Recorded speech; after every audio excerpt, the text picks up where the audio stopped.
Bom, gente, bom dia aí, pessoal do nono ano. Vamos aí ao que interessa. Interagindo com o texto, na parte do nosso texto científico, né? Aqui, unidade 2, texto de divulgação científica popularizando a ciência. Bom, gente, o texto aqui, ele é claro quando ele entra no campo da ciência, tá? A ciência, eu quero fazer aí, colocar para vocês algumas explicações, alguns detalhes, né, fáceis aí de compreensão, tá? Se alguém perguntasse para você o que é ciência, o que você define, a ciência, gente, é algo além de histórico, né? Quando o homem passa a observar, né? Isso eu vou até citar para vocês na antiga Grécia, os filósofos, os pensadores, né? Todos eles buscavam algum entendimento, alguma coisa dentro da ciência, né? A observar a natureza, a observar os fenômenos, a vida. Pô, o ser humano morre, o ser humano cresce, a criança se desenvolve, o homem fica doente, ele morre, a sociedade, as relações. Então, quando ele passa a observar o sol, o nascer do sol, a chuva, os fenômenos, né? O tempo, ele passa a pensar sobre o tempo, ele passa, dentro daquela noção matemática, a calcular, a contar as coisas, a medir, ele cria instrumentos. Então, quando dessa iniciativa, né, do ser humano, em relação ao meio ambiente onde ele vive, ele começa a buscar modificações e também explicações, tá? Aí nasce praticamente a ciência. É onde que é a força gerada dentro do ser humano para explicar as coisas. Então a ciência, ela busca explicação. Nem em todos os momentos, não é em todos os momentos que a ciência tem uma explicação. Por exemplo, eu vou citar um fato científico que está ocorrendo agora no Brasil. Por exemplo, o presidente Jair Bolsonaro quer colocar o uso da cloroquina, hidróxido, eu acho que é esse o nome correto do remédio ali, tá? Da substância. Bom, ele tenta colocar, viabilizar. O que acontece na comunidade científica?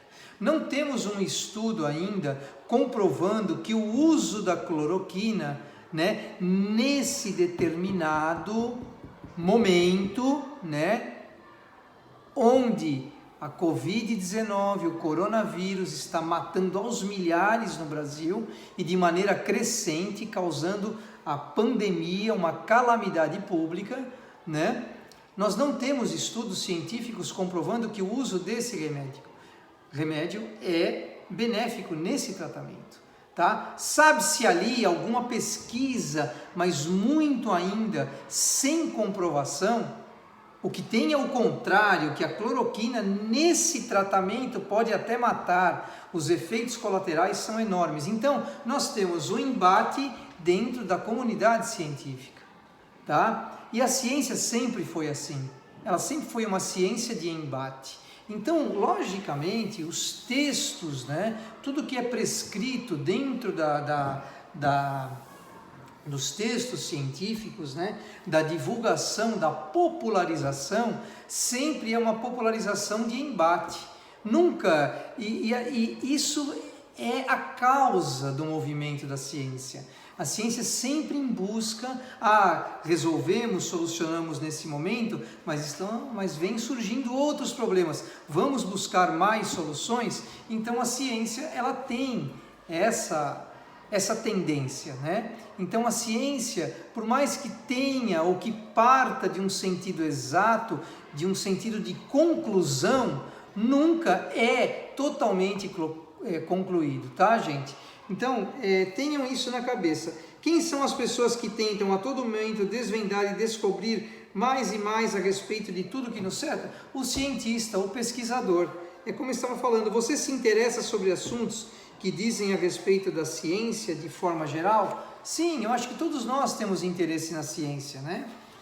Aqui traz, na página 32 de vocês, 32 e 33, interagindo com o texto, tem um questionário e que nós falamos sobre o mau hálito, halitose, né? A ciência hoje descobriu, né, aí que é uma proteína chamada selen BP1, de uma quebra, né, da proteína em questão, que chama metanotiol, composto químico responsável pelos odores do corpo do ser humano. Interessante, né? Então, por exemplo, as flatulências, eu tenho que falar de maneira até... Flatulências, no português popular, é nada mais do que um peido, né? As flatulências também são odores, né? Então, tudo que sai do nosso corpo, tudo que sai, digamos assim, né? Agora eu estou batendo um papo bem, não um papo tanto científico, né? A diretora passou ali. Não um papo científico, mas é um papo onde a gente é comum. É o mau hálito quando acordamos, né? Buscamos escovar os dentes, né? São os odores debaixo do nosso sovaco, das nossas axilas, né? A qual passamos um desodorante, uma coisinha assim, e nós vamos, né, mudando. Isso é do ser humano, tá, gente? Então, é um texto científico e tem aqui na página 33 o questionário. Eu queria que vocês respondessem a esse questionário, né, de maneira explorando a linguagem, né? Por que um texto também aqui na página 34, gente, por que um texto ele é de divulgação científica, ele apresenta características peculiares, né? Por que eles vêm dentro dessa sequência, né? De pesquisa, descoberta, né? Sentido geral dos laboratórios, né? Porque você percebe essa relação de linguagem praticamente em todos os textos científicos. Então respondam ao questionário, né? E que vai até a página 35, ampliando a leitura, tá? Então eu deixo como tarefa para vocês aí, gente, ó, página 33, 34, 35, tá? E que a gente vai discutir na próxima aula, tá? Gente, é um vídeo curto, por quê? Porque vocês também têm a tarefa do texto jornalístico, que é para entregar para a próxima sexta-feira, dia 22. É a data limite, ok? Qualquer dúvidas pelo Google Classroom, mandem para mim as dúvidas. Um forte abraço aí, até a próxima aula. Obrigado.